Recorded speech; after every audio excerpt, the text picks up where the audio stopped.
हिंदुस्तान की धरती ने अनगिनत युद्ध देखे हैं, लेकिन कुछ युद्ध ऐसे होते हैं जो केवल राजाओं की किस्मत नहीं बल्कि पूरे देश की दिशा बदल देते हैं। पानीपत का दूसरा युद्ध भी ऐसा ही एक युद्ध था।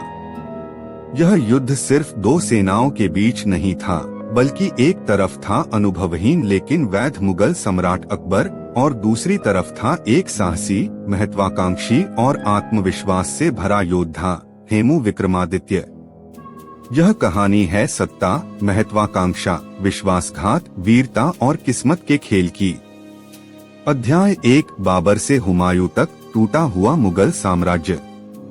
1526 ईस्वी में बाबर ने पानीपत के पहले युद्ध में इब्राहिम लोदी को हराकर मुगल साम्राज्य की नींव रखी। लेकिन बाबर के बाद उसका बेटा हुमायूं सत्ता को संभाल नहीं पाया। शेरशाह सूरी के हाथों हारकर उसे हिंदुस्तान छोड़ना पड़ा। करीब 15 साल तक हुमायूं निर्वासन में रहा। जब वह दोबारा सत्ता में लौटा, तब किस्मत ने फिर करवट ली। 1556 ईस्वी में हुमायूं की अचानक मौत हो गई। उस समय उसका बेटा अकबर मात्र 13 साल का था। अध्याय 2, नन्हा अकबर और बैरम खान की छाया। अकबर बहुत छोटा था। शासन की जिम्मेदारी उसके संरक्षक और सेनापति बैरम खान के हाथों में थी। दिल्ली और आगरा पर मुगलों का नियंत्रण बेहद कमजोर था। उधर हिंदुस्तान के अलग अलग हिस्सों में विद्रोह उठ रहे थे और इन्हीं हालातों के बीच इतिहास के मंच पर प्रवेश होता है एक ऐसे व्यक्ति का जिसने मुगलों की नींद उड़ा दी। हेमू। अध्याय 3, हेमू एक साधारण व्यापारी से विक्रमादित्य तक। हेमू का जन्म एक साधारण परिवार में हुआ था। कुछ इतिहासकार बताते हैं कि वह पहले नमक या अनाज का व्यापारी था, लेकिन उसकी बुद्धि, साहस और रणनीतिक क्षमता असाधारण थी। शेरशाह सूरी के बाद उसके उत्तराधिकारी आदिल शाह सूरी ने हेमू को अपना प्रधानमंत्री और सेनापति बनाया। हेमू की उपलब्धियां: उसने 22 युद्ध लड़े और सभी में विजय प्राप्त की। बंगाल से लेकर दिल्ली तक अपनी शक्ति फैलाई। मुगलों को बार बार हराया।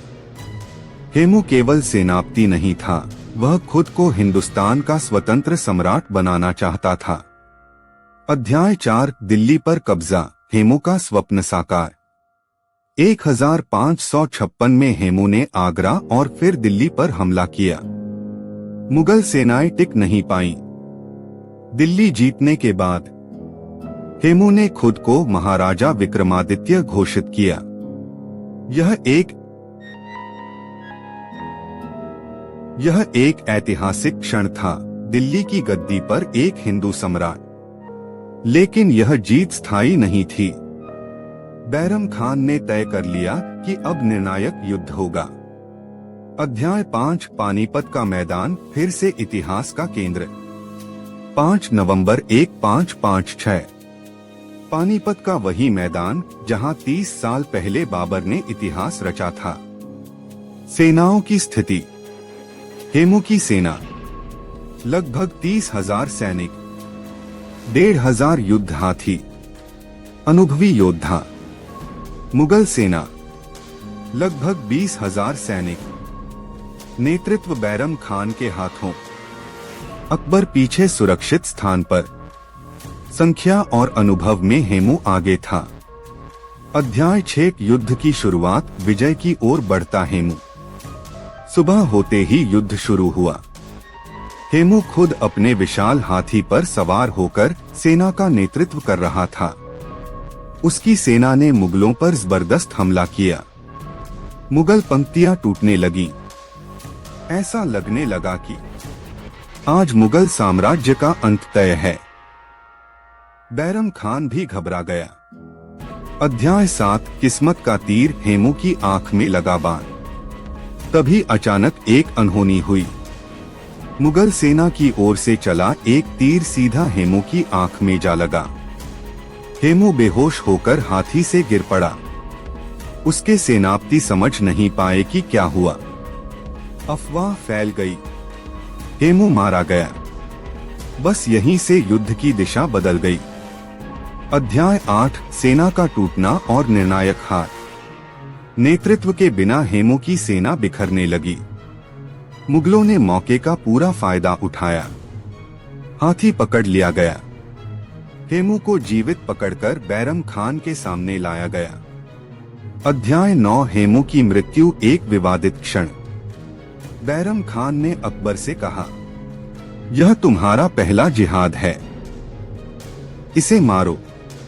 अकबर ने औपचारिक रूप से तलवार चलाई, लेकिन असल में हेमू का वध बैरम खान के आदमी ने किया। हेमू का सिर काबुल भेज दिया गया। उसका शरीर दिल्ली के दरवाजे पर लटका दिया गया। अध्याय 10 युद्ध के परिणाम, इतिहास की दिशा बदली। इस युद्ध के बाद अकबर का शासन सुरक्षित हो गया। मुगल साम्राज्य की नींव मजबूत हुई। हेमू का सपना अधूरा रह गया। अगर हेमू जीत जाता तो शायद हिंदुस्तान का इतिहास कुछ और होता। उपसंहार, हेमू हारा हुआ नायक या भूला हुआ सम्राट? इतिहास अक्सर विजेताओं द्वारा लिखा जाता है।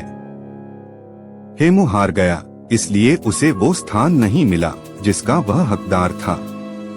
लेकिन सच यह है, हेमू एक असाधारण योद्धा था।